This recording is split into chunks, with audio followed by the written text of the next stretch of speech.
સિરિયાની એ jail જ્યાંની યાતનાઓ વિશે સાંભળતા જ રૂવાડા ઊભા થઈ જશે. માણસોનું એ કતલખાનું જ્યાં પૂર્વ રાષ્ટ્રપતિ બશર અલ અસદે 1 લાખ કરતાં પણ વધારે લોકોને બેરહેમીથી રહેસી નાખ્યા. સિરિયાની સેદનાયા જેલ.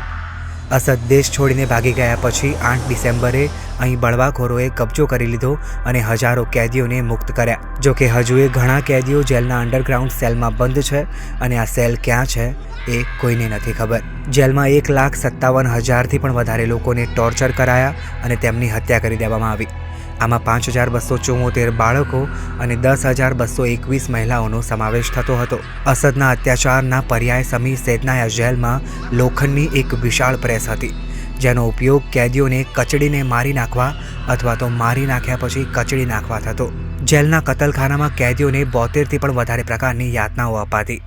આમાં જનનાંગોને ઇલેક્ટ્રિક શોક આપવો અથવા તેમના પર વજન લટકાવવો, ધાતુના સળિયા, ગન પાવડર અથવા તો જ્વલનશીલ જંતુનાશકોથી કેદીઓને સળગાવવા, તેમના માથાને દિવાલ અને જેલના દરવાજા વચ્ચે કચડી નાખવા, શરીરમાં સોય અથવા તો પિન નાખવા જેવી સજાઓનો સમાવેશ થતો હતો. વિદ્રોહીઓના ફાંસીના ઓરડામાં 20 ફંદા હતા. કહેવાય છે કે વિદ્રોહીઓને સામૂહિક ફાંસી પણ આપવામાં આવતી. આશરે 30,000 જેટલા કેદીઓને અહીં લટકાવી દેવાયા હોવાનો દાવો છે. આ સિવાય વિશ્વની અન્ય ખતરનાક જેલોની વાત કરીએ તો અમેરિકાની ADX ફ્લોરેન્સ એમાં મોખરે છે.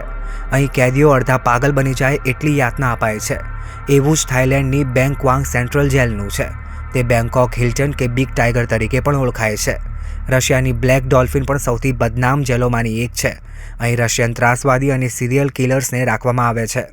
રશિયાની બીજી સૌથી બદનામ જેલ બુટિરકા છે, જ્યાં ક્ષમતા કરતાં 3 ગણા કેદીઓ ગોંધી રખાયા છે. અહીં ગટર, પાણી કે કોઈપણ જાતની મેડિકલ ફેસિલિટી નથી.